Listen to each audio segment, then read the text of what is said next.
Clicks, curses, and coffins, inside the chilling world of tech-fueled murder.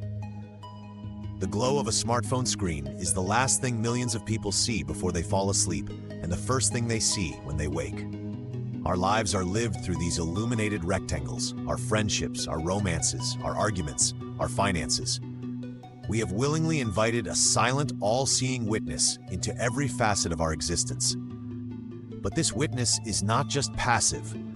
The very technology that connects us has become a new vector for the oldest of human sins, creating terrifying new pathways for obsession, rage, and greed to curdle into murder. Every click leaves a trace, every message a breadcrumb. In the 21st century, every killer and every victim leaves behind a digital ghost, and the story it tells is changing the face of homicide investigation forever. We are no longer just solving crimes of passion or opportunity. We are now untangling digital webs of deceit, tracking killers through the glow of their own screens and finding motives not in diaries, but in deleted DMs. Welcome to the new killing fields, where your likes, loves, and location can lead directly to your death. Part 1. Swipe right for murder, the Tinder trap. Dating apps have revolutionized romance, connecting millions who might never have otherwise met. But they have also created a paradox, a platform of profound intimacy built on a foundation of near total anonymity. Users present a carefully curated version of themselves, making it dangerously easy for predators to build a facade of trust before revealing their true intentions. Case study: the Lonely Hearts Predator. Consider the case of Marcus, a charismatic and handsome man whose dating profiles on apps like Tinder and Hinge depicted him as a successful entrepreneur with a passion for hiking and travel. For a 28-year-old graphic designer like Jessica, he seemed perfect. After matching, their conversations were electric. He was charming, attentive, and deeply complimentary. He learned about her job, her friends, her hopes for the future. He built a detailed picture of her life, all while revealing almost nothing verifiable about his own. The first 2 dates were perfect public affairs, a busy coffee shop, then a popular restaurant. He was even more charming in person. For the 3rd date, he promised something special, a sunset picnic at a secret spot he knew, a scenic overlook just outside the city. It was the kind of romantic gesture Jessica had been dreaming of. She told her roommate where she was going and left, excited. She was never seen alive again. When Jessica didn't return home, her roommate immediately alerted the police. In decades past, the investigation would have started with a frustrating lack of leads. But this was a modern murder. The first place detectives went was not to a phone book, but to a server. Working with the dating app's legal team, investigators pulled the entire chat history between Jessica and Marcus. Even more crucially, they obtained location data. The app's data showed not only that Jessica and Marcus had been communicating, but that their phones were in the same location at the time of the first 2 dates, confirming their physical meetings.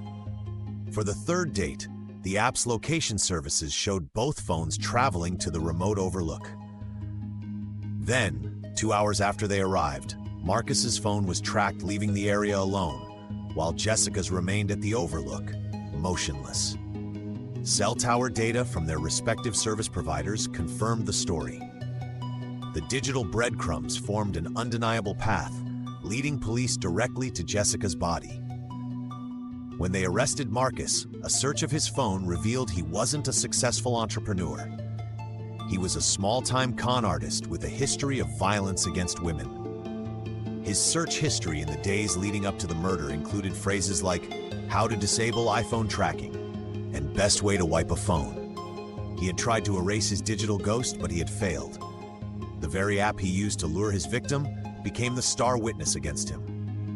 Part 2. The hashtag to hell, when online rage turns real. If dating apps weaponize intimacy, social media weaponizes rage.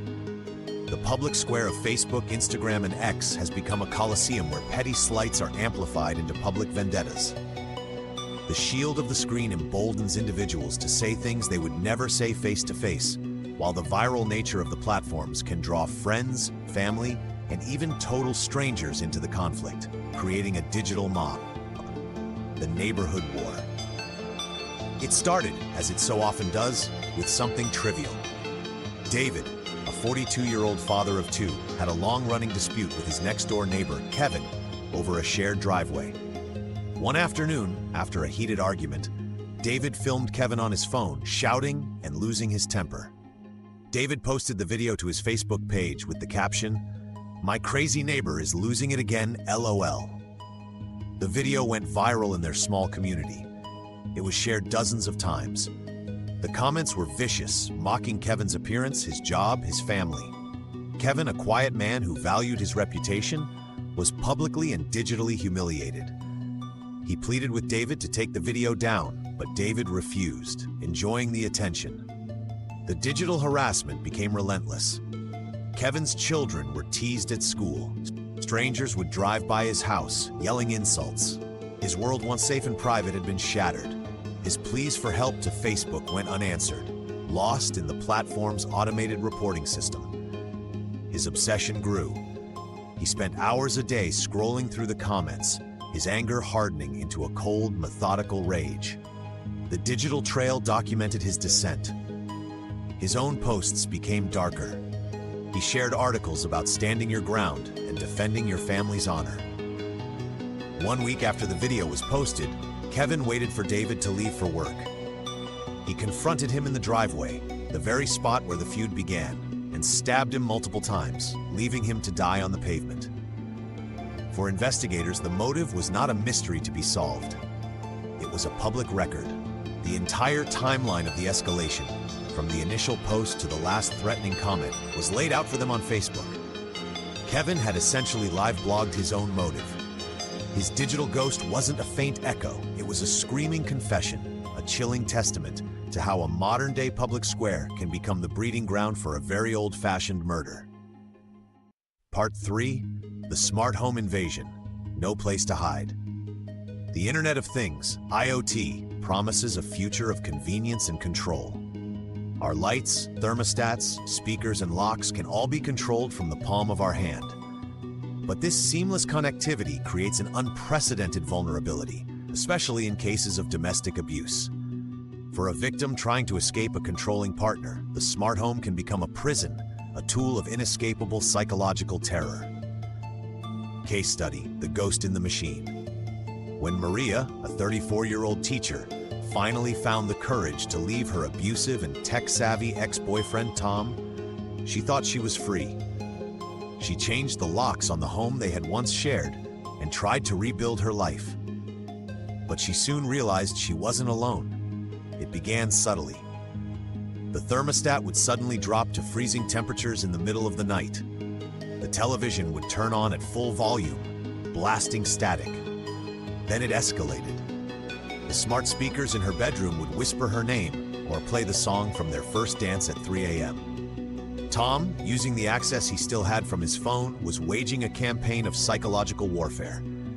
He had turned her sanctuary into a haunted house. The most terrifying part was the cameras. He could access the smart doorbell to see who was coming and going. He could tap into the indoor security cameras she had installed for peace of mind, watching her every move, learning her new routine, noting when she was alone and at her most vulnerable. Maria lived in a state of constant, heightened fear. She was being relentlessly stalked by a ghost in her own home's wiring. She reported it to the police, but without proof of a physical threat, their hands were tied. One evening, armed with the knowledge that she was home alone and asleep, Tom acted. He didn't need to break a window or pick a lock. He used a cloned digital key he'd created months earlier to silently unlock her smart lock. The ensuing murder was brutal, but for investigators, the how was a mystery. There was no forced entry. The digital log on the smart lock had been expertly wiped. It was Tom's digital arrogance that ultimately condemned him. A deep forensic dive by police cybercrime experts into the home's Wi-Fi router logs revealed everything. They found a history of repeated, unauthorized remote logins to the home's IoT devices, all originating from an IP address traced back to Tom's new apartment. They could see him accessing the cameras, changing the thermostat, And on the night of the murder, a final login to the smart lock's control system. Her smart speaker's ambient listening function, triggered by the sound of her screams, had even recorded the final, terrible moments of the attack. Tom had tried to be a ghost, but he'd left his fingerprints all over the digital walls. The cases change, but the theme remains the same. Technology acts as a catalyst, an accelerant for the darkest parts of human nature. It provides both the weapon and the evidence, the shield and the smoking gun. For every killer clever enough to use encryption and burner phones, there's another whose arrogance, obsession, or simple carelessness leaves behind an indelible digital trail. Investigators today are not just detectives, they are digital archaeologists, piecing together the last moments of a life from fragmented data and ghostly server logs. The glow of our screens casts long, dark shadows, and in those shadows, old motives are finding terrifying new expressions. The question, do you know who you're talking to online, has never been a more vital or potentially life-saving question to ask.